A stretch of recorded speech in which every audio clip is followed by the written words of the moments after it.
Hello friends, welcome to Manu law classes. मेरा नाम गौतम दीक्षित है। इस आज के वीडियो में हम 6 मई 2022 का हिंदू एनालिसिस करेंगे। फ्रेंड्स, बिफोर वी स्टार्ट, आज के न्यूज़ में फैक्चुअल इन्फॉर्मेशन से रिलेटेड काफ़ी चीज़ें हैं जो हमें पढ़नी है अपने एग्ज़ाम के लिए। Now second important thing is that lot of students they are asking me, including in my classroom also, कि सर हमें मई का पेपर पढ़ना चाहिए कि नहीं पढ़ना चाहिए, या हमें डेली हिंदू एनालिसिस फॉलो करना चाहिए या नहीं करना चाहिए। So friends, let me remind you that CLAT में जीके में बेटर होगा कि आप मई तक कम से कम करके जाएं न्यूज़ को। जो इम्पोर्टेंट न्यूज़ है वो कम से कम करके जाएं। अगर कोई ऐसा न्यूज़ है जिसमें डेवलपमेंट्स हो रही हैं अभी भी, जैसे कि रशिया यूक्रेन क्राइसिस हमने किया पिछले 4 महीने से, इट इज़ इन न्यूज़। उसके बाद श्रीलंका इकोनॉमिक क्राइसिस, अब पाकिस्तान और नेपाल का भी इकोनॉमिक क्राइसिस की बात चल रही है। सो इसमें जो भी नए डेवलपमेंट्स हैं, जो न्यूज़ हम पहले से करते आ रहे हैं उसमें कुछ नया डेवलपमेंट हो रहा है तो प्लीज़ इसको आप करते रहिएगा।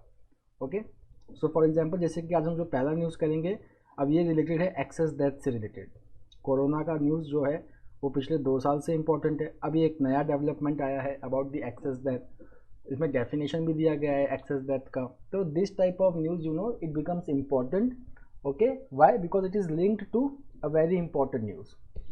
Okay, so you have to follow at least what you can do is कि आप अगर न्यूज़पेपर पढ़ने का टाइम नहीं मिल रहा है आप लोगों को, तो at least you can watch the daily Hindu analysis, ताकि जो इम्पोर्टेंट न्यूज़ हैं रोज के, जो 4 to 5 एकदम इम्पोर्टेंट हाईलाइट्स होते हैं, वो आप कम से कम करते रहिए।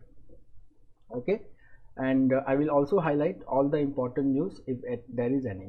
So let's start with the news. अब देखिए, जो सबसे इम्पोर्टेंट न्यूज़ है वो WHO का एक रिपोर्ट आया है।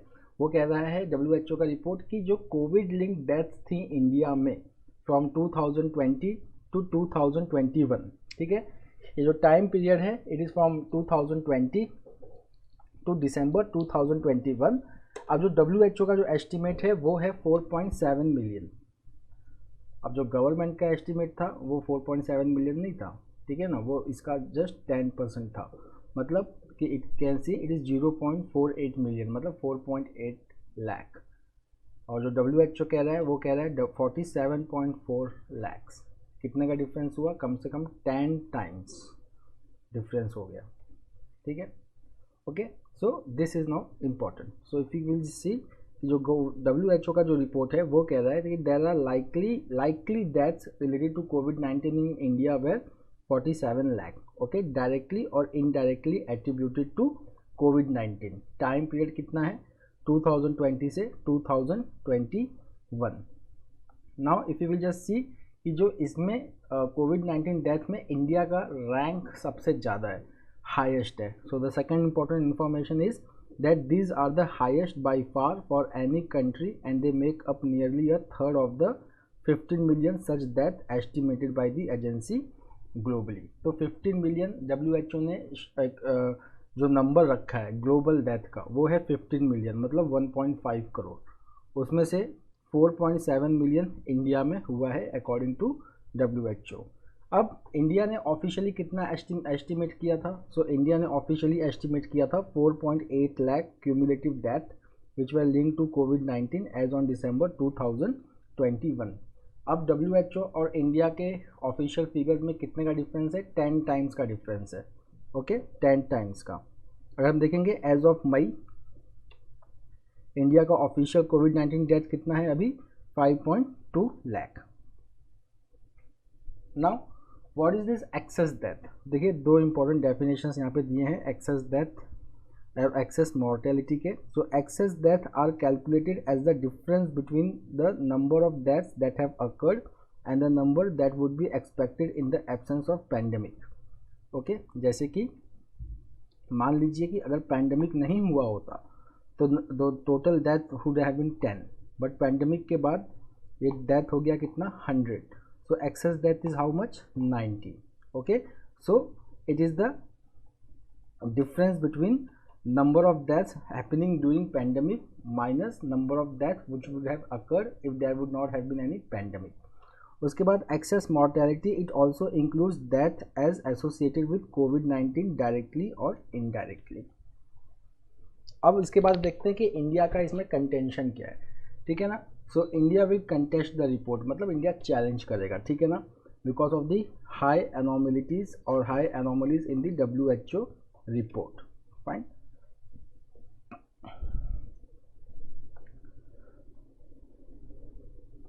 अब हम देखते हैं कि यहाँ पे इंडिया का चैलेंज क्या है। इंडिया का चैलेंज है दैट अगर स्टैटिस्टिक्स के बेसिस पे देखें तो ये जो मेथड जो WHO ने अपनाया है it is unsound and scientifically it is questionable method of data collection for making excess mortality projections in the case of India. ये न्यूज़ हमने पहले भी किया था। तो यहाँ पे इंडिया का कंटेंशन यही था कि इंडिया में अगर आप देखेंगे तो geographical disparity, cultural disparity, social disparity बहुत ज़्यादा है। अगर आप किसी एक एरिया में प्रोजेक्शन करते हो या आप किसी एक एरिया से कोई डेटा लेते हो और उसको आप प्रोजेक्ट करते हो in a larger country like India which has very large diversity, then you will never get the accurate result. That is the main reasoning that why India is contesting this report और challenging this report. Now, the second important news is about delimitation commission of Jammu and Kashmir। ठीक है ना, delimitation commission ये constitutional body नहीं होता है, ये statutory body होता है। The job of delimitation commission is to delimit the constituencies for election, delimit the constituencies for elections। ठीक है। अब जम्मू एंड कश्मीर का अब देखिए कि जम्मू एंड कश्मीर पहले एक स्टेट था, then in 2019 Jammu and Kashmir reorganisation act was passed. Okay, now what did this reorganisation act did, it established 2 union territory, 1 union territory is Jammu and Kashmir and the another union territory is Ladakh. अब देखिए दोनों में फ़र्क क्या है। Jammu and Kashmir is the union territory with legislature. Okay, so Jammu and Kashmir के पास अपना लेजिस्लेचर भी होगा just like Delhi and Puducherry, and Ladakh is a UT without legislature. ठीक है, जो कारगिल है वो लद्दाख का ही पार्ट है। ठीक है, ये ध्यान रखिएगा, कारगिल जो है अब वो लद्दाख में आ गया है, जम्मू एंड कश्मीर में नहीं है। Now since Jammu and Kashmir is the UT with legislature, तो यहाँ पे Jammu and Kashmir reorganisation act 2019 में ही क्लॉज था for setting up the delimitation commission for Jammu and Kashmir. So now the Jammu and Kashmir delimitation commission has notified the new boundaries and names and assembly constituencies in Jammu and Kashmir. अब इससे क्या होगा कि जब न्यू कॉन्स्टिट्यूएंसीज बन चुके हैं, अब इससे अब पहली बार इलेक्शन होगा in union territory of Jammu and Kashmir. The second is कि सीट डिस्ट्रीब्यूशन क्या है और किस सेंसस के आधार पे ये बेस्ड है और इसके मेंबर्स कौन कौन से थे। ये फैक्चुअल इन्फॉर्मेशन है जो आपको एग्जाम के लिए काफ़ी याद रखना पड़ेगा। ठीक है, so see the chairman of this delimitation commission was justice retired Ranjana Prakash Desai, और इसके मेंबर्स कौन कौन से थे, हमारे incumbent chief election commissioner Sushil Chandra और JNK के state election commissioner KK Sharma as the ex officio members. ठीक है, now this delimitation commission it was carried out based on 2011 census. Okay, ये इंपॉर्टेंट है कि ये जो डिलिमिटेशन हुआ है JNK में वो किस सेंसस के ऊपर बेस्ड है, then it is based on 2011 census. ठीक है, now how many seats are there in JNK, so the new assembly it will have 90 seats. कितना सीट होगा, 90 सीट्स। 47 होगा कश्मीर में और 43 होगा जम्मू में। पहले कितने सीट्स थे, जम्मू एंड कश्मीर जब स्टेट था तो उसमें 83 सीट्स थे, तो कितने सीट्स बढ़ गए, 7 सीट्स बढ़ गए। ठीक है ना, अब इसमें से 7 सीट जो बढ़े हैं, 6 जम्मू रीजन में बढ़ाया गया है और 1 कश्मीर में। ठीक है, तो याद रखिएगा नंबर्स को, 83 से 90 सीट्स हुए हैं, जिसमें से 6 seats have increased in Jammu region and 1 seat has increased in Kashmir region. उसके बाद हम रिजर्वेशन ऑफ सीट्स देख लेते हैं, that in a first 9 seats are reserve for scheduled tribes. Okay, कितने सीट्स रिजर्व किए गए हैं स्केड्यूल्ड ट्राइब्स के लिए, 9, जिसमें से 6 जम्मू रीजन में है और 3 कश्मीर वैली में है। उसके बाद there are certain important recommendations of delimitation commission. First is that center can nominate at least 2 Kashmiri migrants to the legislature, and this nominated members who are Kashmiri migrants, they will have same power as the nominated member of the Puducherry assembly. And then the commission has recommended that some consideration must be given for persons who have been displaced from Pakistan occupied Kashmir या POK.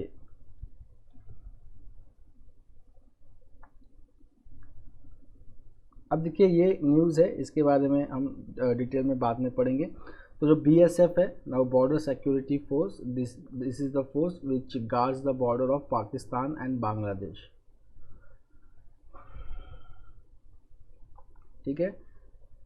India shares its largest physical boundary with Bangladesh. Now BSF ने एक tunnel को पाया है near the India Pakistan border in Samba district in Jammu and Kashmir. और उसके बाद BSF का कहना है कि ये जो पूरा करतूत है वो टेररिस्ट का है जो अमरनाथ यात्रा को डिस्टर्ब करना चाहते हैं. अब देखिए यहाँ पे फिर से एक फैक्चुअल क्वेश्चन आ गया. ठीक है, जो इम्पोर्टेंट है. कभी कभी क्या होता है कि ऐसे ही फैक्चुअल क्वेश्चंस आपके एग्जाम में बनते हैं, वो आपसे पूछ सकते हैं कि चैम्पियंस बोट लीग, ठीक है, कहाँ पे होता है. So you can see the Champions Boat League, it is a snake boat race which is held in Kerala in Kochi backwaters. Then they can ask you about the Jog Fall. So where is Jog Fall located? So you can see that the Jog Fall, it is located in Karnataka. Okay, in Shivamoga district. Okay, Jog Fall in Sagar Taluk of Shivamoga district, and it lies in the Western Ghats.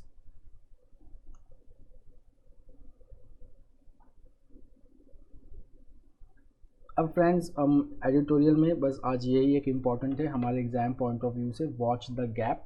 So here they are discussing about the trade deficit.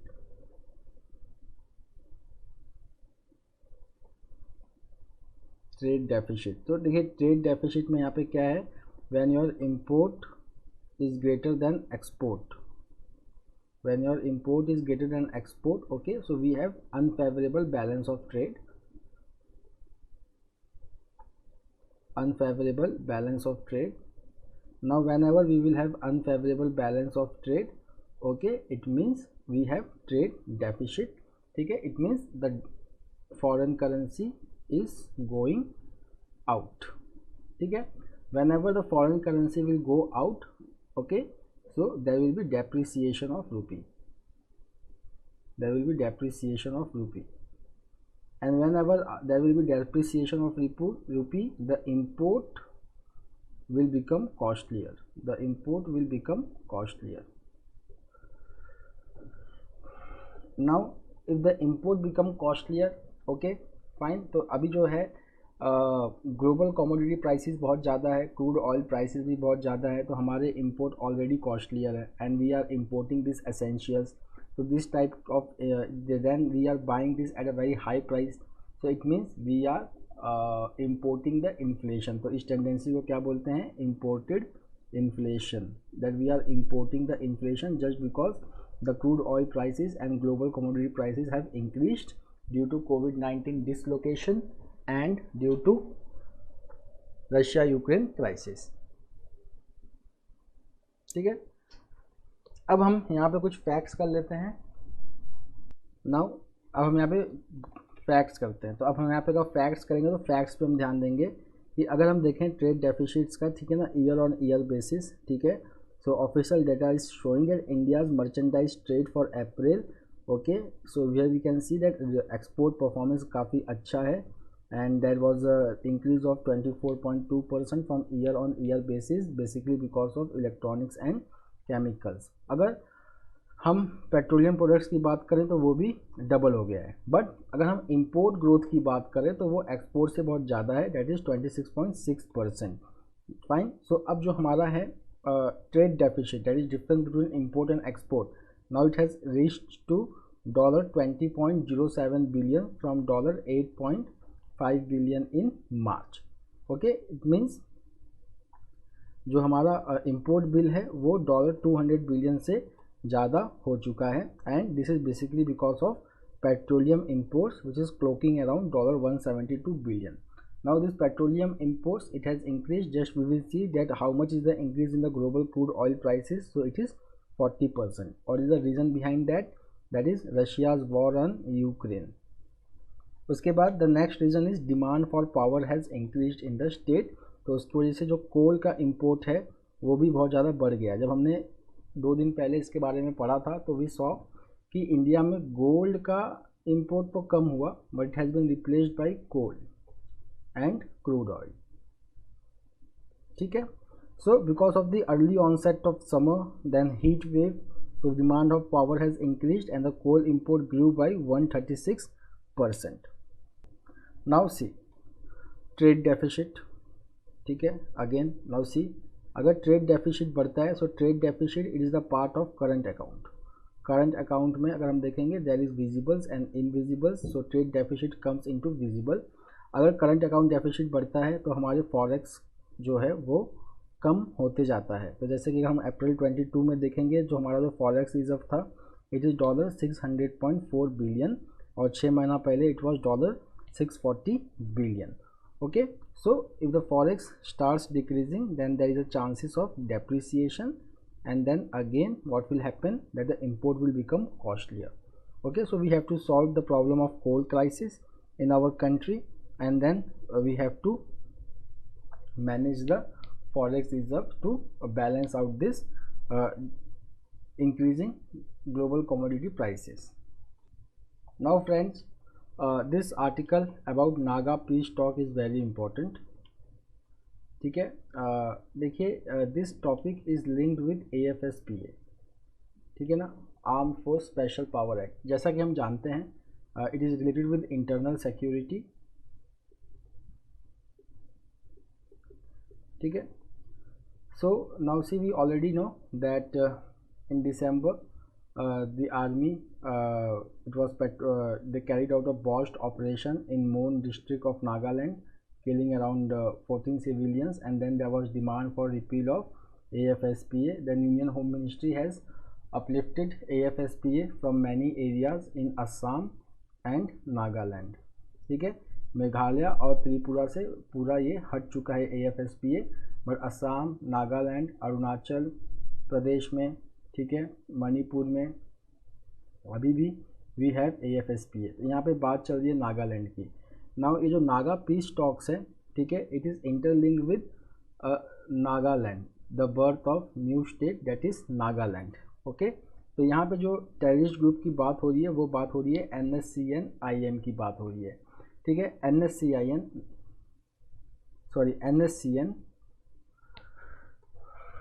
ठीक है. इसके 2 groups हैं, एक IM और एक K, मतलब एक Isaac मोहिबा group और एक खापलांग ग्रुप. ठीक है. खापलांग ग्रुप मोर और less they have negotiated with the government but IM group is still outlier. तो अगर हम यहाँ पे देखेंगे that from where this term came Naga. So Naga is the term which has been created by Britishers for administrative convenience. Naga, they refer to a group of tribes. They have similar origins, but they have distinct culture, dialects, and customs. And these Naga tribes, they are residing in Nagaland, आज का Nagaland, Arunachal Pradesh, Manipur and Myanmar. ठीक है.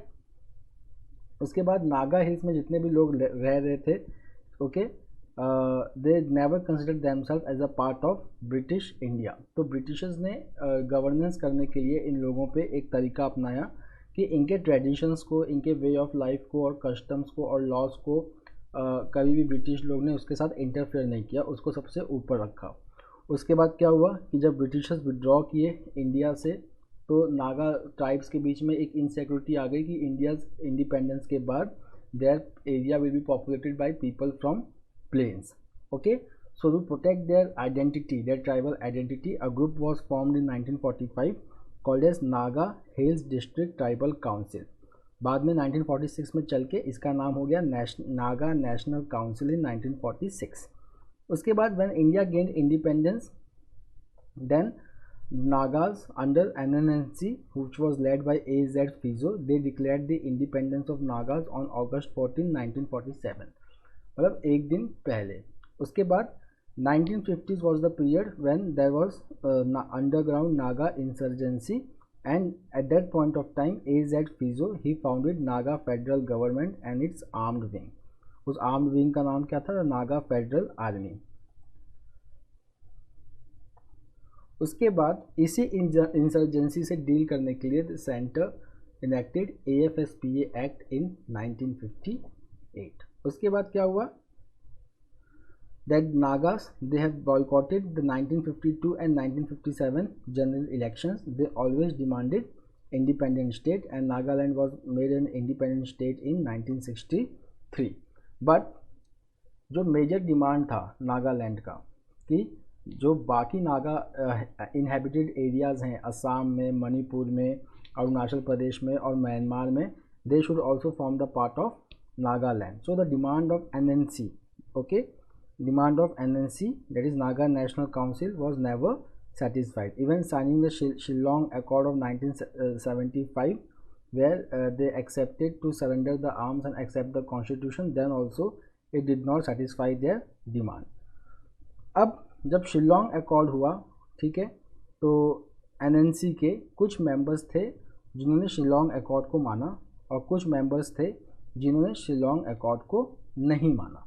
तो जो 3 NNC leaders थे, these are Thuingaleng Muivah, ठीक है, उसके बाद इसाक चेशी एंड SS खापलांग, ये 3 लोग, ठीक है ना, they were from Hemis tribe, okay, of Myanmar. They formed a new group which is called as National Socialist Council of Nagaland and they continued the armed movement. Now what is the aim of this group? The aim of this group is to create People's Republic of Nagaland which is free from India's rule. Okay, now इसमें से अगर हम करेंगे कि 1988 में there was split in NSCN, तो एक split हुआ जिसमें NSCN IM बना और एक स्प्लिट हुआ जिसमें NSCN खापलांग बना. नाउ यहाँ पे जो प्रॉब्लम है अभी वो NSCN IM के साथ है. Now they have grown to become the most powerful insurgent group and they are also playing the role in creating the small groups in other states. उसके बाद गवर्नमेंट ऑफ इंडिया ने क्या क्या try किया है?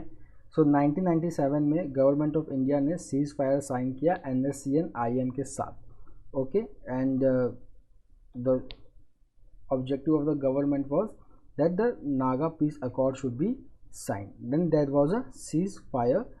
Ceasefire के बाद there were rounds of talks over 24 years between the Naga insurgent group and the government, but still there is no solution.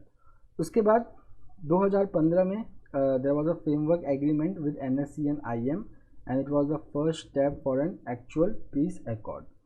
Fine.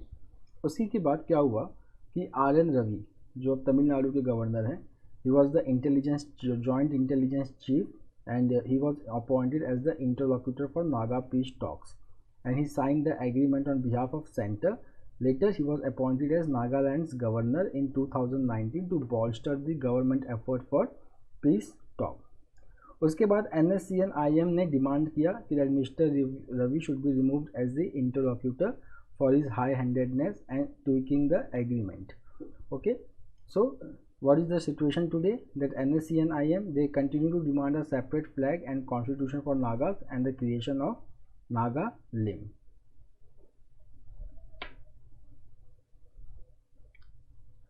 Now the next is factual question. Currently after Mr. Ravi's removal, okay, now who is the interlocutor? So Intelligence Bureau Officer AK Mishra, he was first appointed as Center's advisor and then the interlocutor for the peace talk. अब जो recent news है वो ये है कि अप्रैल 19 को AK Mishra has visited the NSCN IM camp in Dimapur for close door talks but the issue of Naga flag and constitution remains to be iron out. मतलब कि नागा लिगम पे चलो वो मान गए हैं बट उनको नया फ्लैग और नया कॉन्स्टिट्यूशन चाहिए. So this is the history of Nagaland insurgency, a very nicely wrote article, so please read it to understand it and please interlink it with AFSPA also. The next is UN agency in talks with India on wheat procurement. Friends यहाँ पे हम बात कर रहे हैं world food programme का, ठीक है. So world food programme, it is world's largest humanitarian program. It is located in Rome. This is the world food program which was in news because India is supplying 50,000 tons of wheat and other essentials to Afghanistan through Jalalabad and Wagha-Attari border under the World Food Program. Now, because of the Russia-Ukraine crisis, what has happened is that Russia and Ukraine, they have stopped supplying wheat and there is a growing food crisis. Okay, so now to solve this problem, the United Nations World Food Program, it is holding discussions with India on procurement of wheat, because certain countries, they are facing the food security challenge because of the ongoing Ukraine war. Now the second is जो WFP के जो chief economist हैं आरिफ हुसैन, ये एक factual information है जो हम लोगों को नोट करके रखना है. उसके बाद अगर हम देखेंगे जो वर्ल्ड फूड प्रोग्राम है which has launched the 2022 global report on food crisis. Okay, it says that there are 3-dimensional crises because of Russia-Ukraine crisis: food, energy and finance.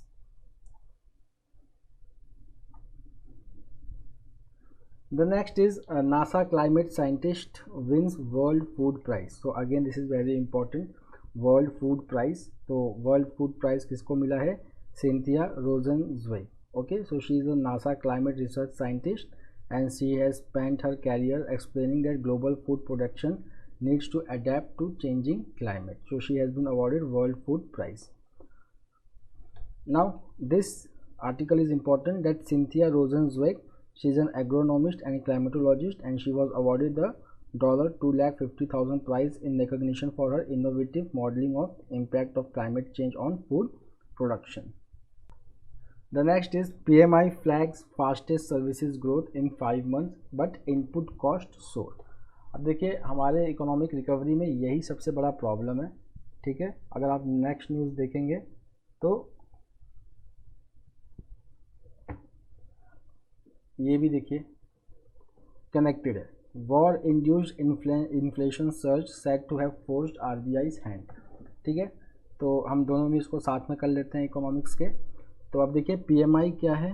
ठीक है ना, PMI रिपोर्ट है, वो कह रहा है कि न्यू बिजनेस और आउटपुट जो हैं इंडिया सर्विसेज सेक्टर के, they are growing at a fastest pace in the last 5 months.